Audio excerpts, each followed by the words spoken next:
बारे भाग्य मानुष तन पावा, असुर दुर्लभ सदग्रंथ ही गावा।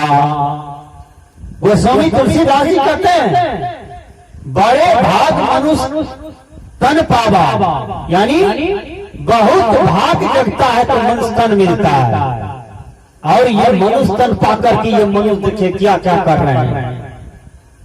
मनुष्य को समझाने के लिए संत महात्मा इतना भजन गाते हैं, सोहर गाते हैं, समधन गाते हैं, मंगल गाते हैं। मनुष्य को समझाने के लिए गीता बन गया, मनुष्य को ही समझाने के लिए बीजक ग्रंथ तैयार हो गया। मनुष्य को समझाने के लिए, मनुष्य को सुख शांति प्रदान करने के लिए फिजिक्स बन गया, केमिस्ट्री बन गया, बायोलॉजी बन गया, ज्योग्राफी बन गया,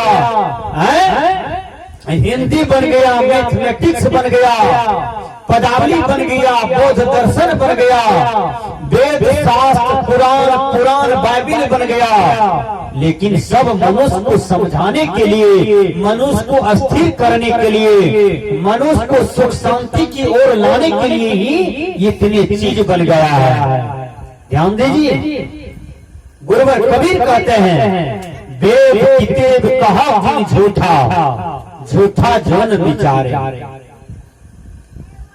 बहुत आदमी को देखिए झूठ बोलने का भी लत है, बहुत आदमी झूठ बोलते हैं। एक एक आदमी तो कोर्ट कचहरी में जाकर के झूठी गवाही देते हैं, तुम केस करो हम तुमको गवाही देंगे। विचार कीजिए, ये झूठी है, झूठा झूठा होता है, झूठ का विजय नहीं होता है, सत्य का विजय होता है। झूठ बोल करके आप किसी को परेशान कर सकते हैं, लेकिन याद रखिए मैं सच्ची बात आपको बताता हूं, यदि आप झूठा बोलते हैं तो समाज में लुच्चा लबड़ा की गिनती में आइएगा, एक अच्छा आदमी की गिनती में आप कभी नहीं आ सकते हैं। इसलिए आप वाणी का प्रयोग करते हैं, लेकिन सोच समझ करके कीजिए, कम बोलिए, धीरे से बोलिए, प्रेम बोलिए, सत्य बोलिए, कल्याणकारी बात बोलिए। लेकिन हमेशा ये बात दिमाग में रखिए कि हम माँ बाप के साथ कैसे बोले, चाचा चाची के साथ कैसे बोले, समाज के लोगों के साथ कैसे बोले। हम रास्ता पैरा जा रहे हैं, ट्रक में, बस में, ट्रेन में, बगल में बैठे हुए यात्री हैं, उनसे कैसे बोलेंगे, इस पर भी ध्यान रखना चाहिए। यदि बोलना आएगा तो आपको दोस्ती लग जाएगा तुरंत, चाहे उस आदमी को आप पहचानते हो या नहीं, लेकिन उनसे दोस्ती हो जाएगी। वाणी में इतनी शक्ति होती है, होता है ना। यदि बोलना नहीं आएगा, अब बगल में बैठे हैं यात्री ट्रेन में, देखिएगा लड़ाई हो जाएगा, दोनों को फाइट मारना शुरू कर देता है। क्यों? बोली क्या हो गया दोनों का। इसलिए अब बोली यदि ठीक रहता है तो दोस्ती हो जाता है। झाल मुढ़ी वाला आता है, कहता है झाल मुढ़ी, झाल मुढ़ी। देखिए आप उसको नहीं पहचानते हैं, अब कहीं बोली से दोस्ती लग गया तो कहता है भाई हम खाची झाल मुढ़ी तो हूँ खाना है। यदि बोलना नहीं आएगा, लड़ जाइएगा तो झाल मुढ़ी खिलाएगा आपको, पान खिलाएगा नहीं खिलाएगा। इसलिए गुरुवर कबीर कहते हैं बोली तो अमोल है, जो कोई बोले जान, ये तराजू तोल के तब मुख बाहर आ।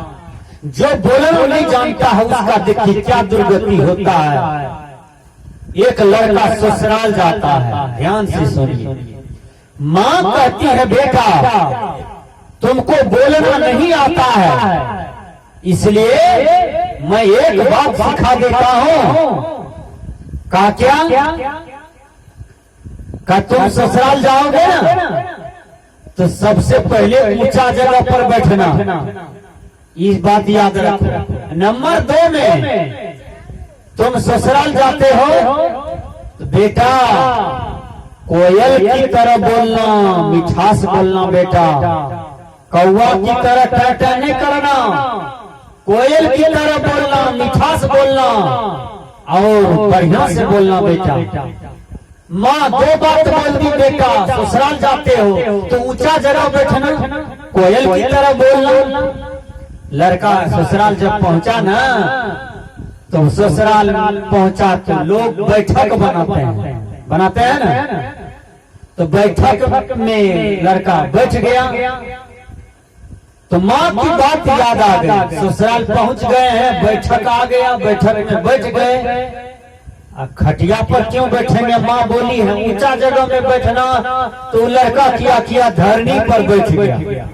देखिए अपने मन से साली आती है, कहती है जीजा जी, कहा क्या जीजा जी उतरिए धरनी पर से। अरे पैर हाथ तो धोइए कम से कम, उतरिए नहीं रहा था। उसको माँ पढ़ा दिया था ऊंचा जगह में बैठना, उसको होड़ा में पूरा मूर्ख को वो धरनी पर बैठ गया तो उतरिए नहीं रहा था। माँ का बात उसको दिमाग में अट गया था, वो धरनी पर से उतरिए नहीं रहा था। बहुत प्रयास किया ससुराल के लोग, नहीं उतरा। तब देखिए क्या होता है, उधर से सास आती है, वो कहती है जीजा जी अति दामाद जी भोजन बन गया है, चलिए खाने के लिए। अरे धरनी पर 2 घंटा बैठे, सही बात है, आपको मजा आया धरनी पर, कोई दिक्कत नहीं, लेकिन भोजन बना है दामाद जी, चलिए खाने के लिए। तो दामाद जी क्या कहते हैं, अब सास जी कहती है, दामाद जी को कहते हैं भोजन करने के लिए, तो ये कहते हैं कुकली। लगता है दामाद जी धतूर पीता है कि गजा पीता है कि भांग पीता है, कितना नशा में है। सास जी बेचारी चली आती है घर आ गई और बेटी सबको कहती है, ये बेटी आप ही लोग जाओ और उतारो जीजा जी को। बहुत प्रयास करती है साली, 3-4 थी, वो कहती जीजा जी उतरिए ना, जीजा जी उतरिए ना, उतरिए ना जीजा जी धरनी पर से। तो जो जीजा जी क्या कहते हैं, कुकली। अब बताइए, सबको कुकलित कहते हैं। तब तक में टोला का लोग आ गए, वो सब भी प्रयास किया धरनी पर से उतारने के लिए, तो उसको भी कुकलीते कह रहा है। विचार कीजिए सज्जनों, अंत में मार खा लिया वह जीजा जी। एक हरमुठा लड़का आया, हाथ पकड़ करके धरनी पर से खींच लिया, मारा 2 गर्दनियां पीठ में। का सबको ठुठुआ दिखाते हैं, कुकलित करते हैं, 2 गर्दनियां खाया। तो उसी प्रकार भैया बोलिए, तौल के बोलिए, पानी में सब कुछ छिपा हुआ है। देखिए पानी से आपको मरवाई दोस्ती लग जाता है, पानी में राजपूत भैया आपसे दोस्ती लगा लेते हैं, पानी में जादव जी आपसे दोस्ती लगा लेते हैं, पानी अच्छा है तो पंडित जी आपसे दोस्ती लगा लेते हैं और दोस्ती को निभा भी देते हैं। इसलिए गुरुवर कबीर कहते हैं, बोली तो अमर है, जो कोई बोले जान, ये तराजू तौल के तब मुख बहारा। इसलिए बोली को कसौटी पर कसिए, तब बोलिए, ये कबीर दर्शन बताता है। मैंने कहा बारे भाग मानुष तन पावा, सुर दुर्लभ सदग्रंथ ही दावा। रामायणकार कितना बढ़िया कहते हैं, हे भैया मनुष्य तन पाए हो, इसमें भक्ति करो, भजन करो, ध्यान करो, साधना करो, कल्याण की बात करो, हमेशा कल्याण की फिक्र करो। गुरुवर कबीर समझाते हैं बीजक में क्या, सुभागे के ही कारण लोभ लागे, रतन जन्म को खोयो। हे सौभाग्यशाली मानव, तुम अपने रतन जन्म को खो रहे हो, यही कारण लोभ लागे। आदमी देखिए लोभ बस कितना बड़ा पाप करता है। एक आदमी अपनी गाय को मारते मारिए दिया बथान पर, गाय दूधने बैठा, गाय दूध नहीं दिया। अरे आपको भी कभी काल ढकार होता है, पेट में गैस बन जाता है, उस दिन काम करते हैं, पेट में दर्द होने लगता है, काम करने में मजा आएगा। तो गायों एक प्राणी है, बैल एक जीव जंतु है, भैंस एक जीव जंतु है। यदि दूध नहीं दिया तो समझिए उसके देह में कोनो कमजोरी होगा, कोनो रोग विकार आया होगा। है तुम लाठी से मारते मारते उस गाय को मारिए दिया, है गाय मर गई बेचारी और उसको श्राप लग गया। मनुष्य को विवेक होना चाहिए, हर जीव जंतु पर दया करना चाहिए। जैसा अपना प्राण है वैसा प्राण सबका होता है। अब हम भैंस के पीठ पर बैठे हैं, भैंस चला रहे हैं, किसी का फसल चरा, ये कौन सी ईमानदारी है? हम गाय चरा रहे हैं, किसी का फसल चरा दिए, ये कौन सी ईमानदारी है? बाबा यही कहते हैं बेविचार मत करो, ये बेविचार कर्म हुआ।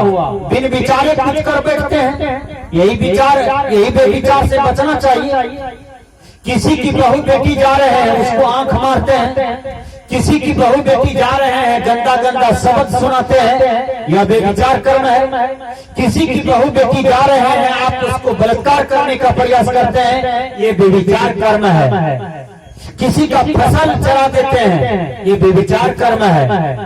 गुरुवर बाबा यही कहते हैं 5 चीज से बचो, चोरी, हिंसा, नशा, झूठ, बेविचार का। जो मनुष्य होकर के ये 5 कर्मों का त्याग कर देता है, बाबा धर्मस्वरूप साहब जी समझाते हैं दया, क्षमा, सत्य, शील, विचार, विवेक और वैराग, ये 8 सद्गुण होता है जो मनुष्य को धारण करना चाहिए।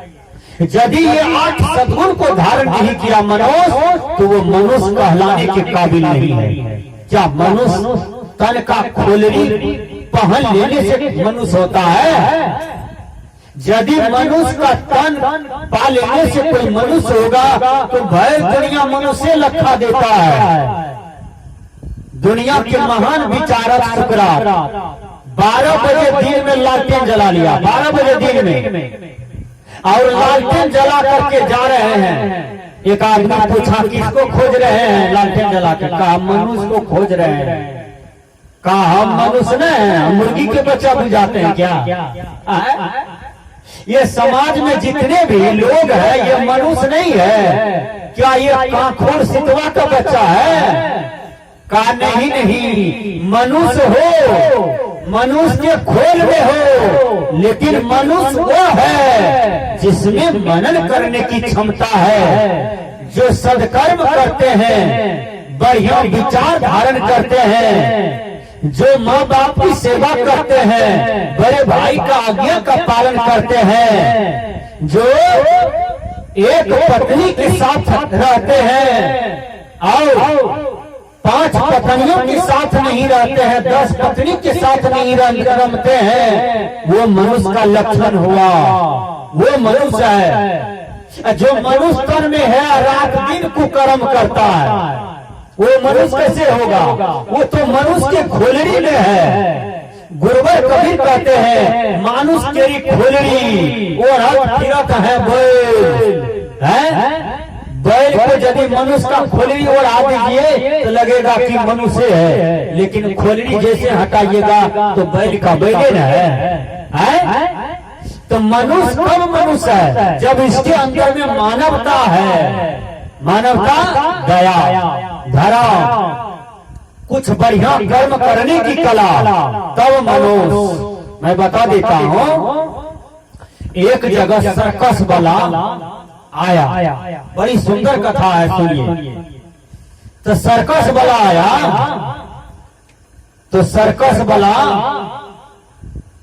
बहुत प्रकार के बानर, भालू, बाघ, ढोल, ढेरी को ला करके दिखाया, बहुत पैसा कमाया। देखिए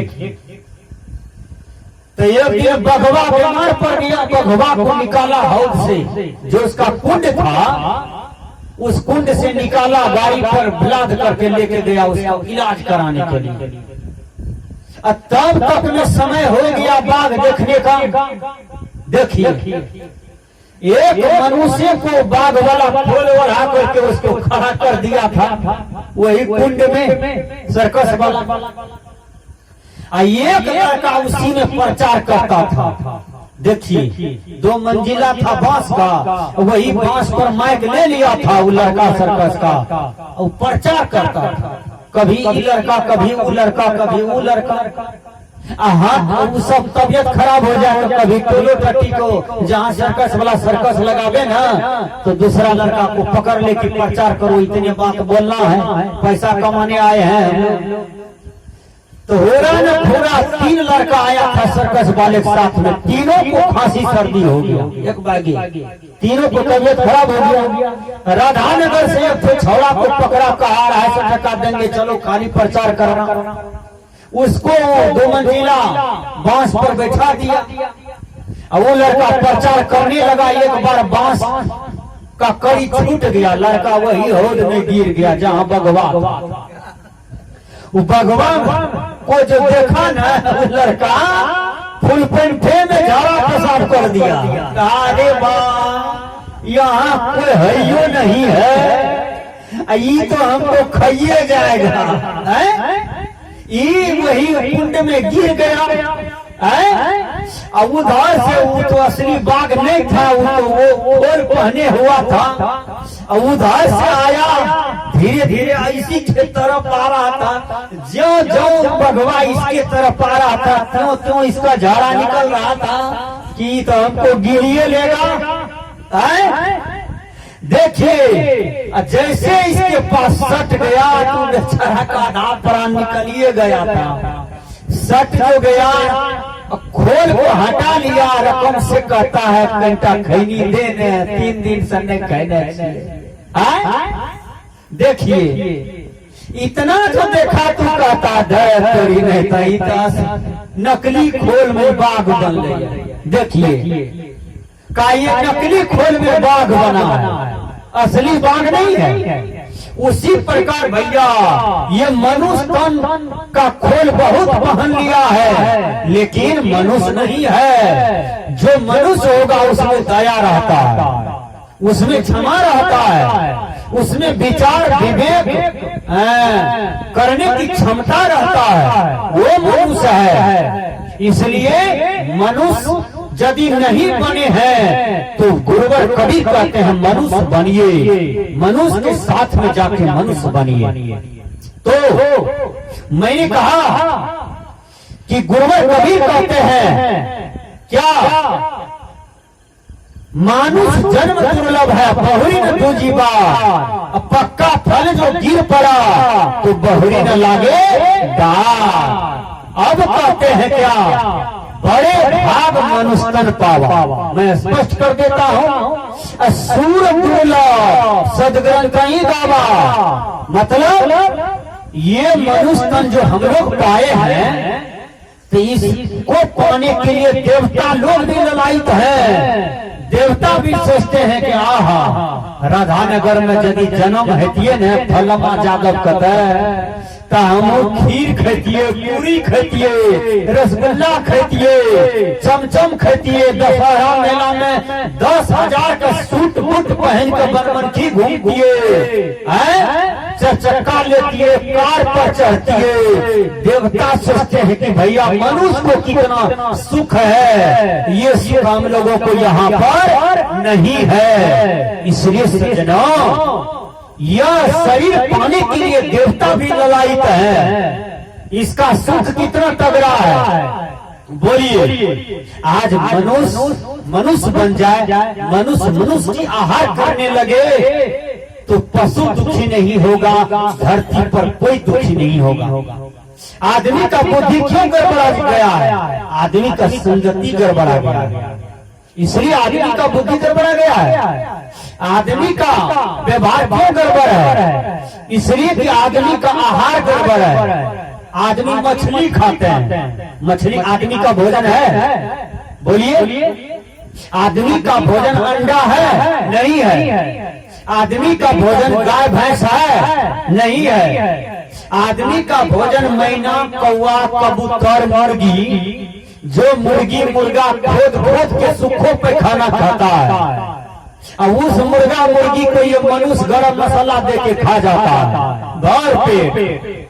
जिस दिन मुर्गा भात बनता है उस दिन कंठ तक 3 किलो छोड़ के भात खा जाता है। विचार कीजिए, तब कहता है हमको शक लगता है, देह में ताकत लगता है। खुआ मैदा छाली दूध पनीर में इसको ताकत नहीं लगता है। एक दिन मुर्गा भात खाएगा तो ताकत लगता है। बारे अनड़ा मनुष्य कब चेतेगा? कबीर साहब जी कहते हैं भैया चेतो, ये अपने आहार को ठीक करो तो तुम्हारा सब चीज ठीक हो जाएगा। आहार ठीक होगा तो व्यवहार ठीक हो जाएगा, अन्न ठीक हो जाएगा, मन ठीक हो जाएगा, मन ठीक हो जाएगा तो कर्म ठीक हो जाएगा। संस्कृत के विद्वान ने कहा आहार शुद्ध हो, सत्व शुद्धि, सत्व शुद्धि ध्रुवा स्मृति, स्मृति लंबे सर्व ग्रंथि नाम विप्र मोक्षा। कहा आहार के शुद्ध होने से अंतःकरण शुद्ध होता है। अंतःकरण यदि शुद्ध होता है तब क्या होता है? ध्रुवा स्मृति स्थिर हो जाती है, व्यक्ति आत्म शांति को लाभ करता है। रावण क्यों अशांत था? क्योंकि रावण दारू मांस का सेवन करता था। कुंभकर्ण जी महाराज क्यों अशांत थे? क्योंकि दारू और मांस खाते थे। उसी प्रकार भैया आदमी दरिद्र हो जाता है। जो आदमी दारू मांस का रोज सेवन करता है उसकी पत्नी रोज रोती है भूख से। उसकी पत्नी बाल बच्चा को शिक्षा नहीं मिल पाता है। दारू मांस खाने में कल्लर हो जाता है, दरिद्र हो जाता है, जमीन बिक जाता है, बैंक का पैसा खत्म हो जाता है, घी बिकने लगता है। जब देखिए युधिष्ठिर जी महाराज थोड़ा सा प्रसंग में पड़ा तो पत्नियों को बेचारा दांव पर लगा दिया, और पत्नियों को दांव पर लगा करके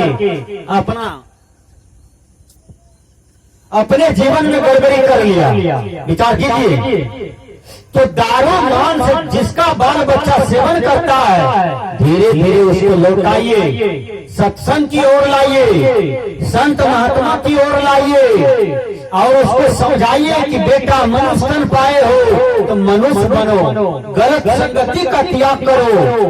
पीना चाहते हो तो गुस्सा को पी लो, पीना चाहते हो तो क्रोध को पी लो, अब पीना ही चाहते हो तो 2 गिलास पानी घंटे घंटे पर पीते रहो, कभी पानी चढ़ाने की नौबत नहीं आएगी देह में।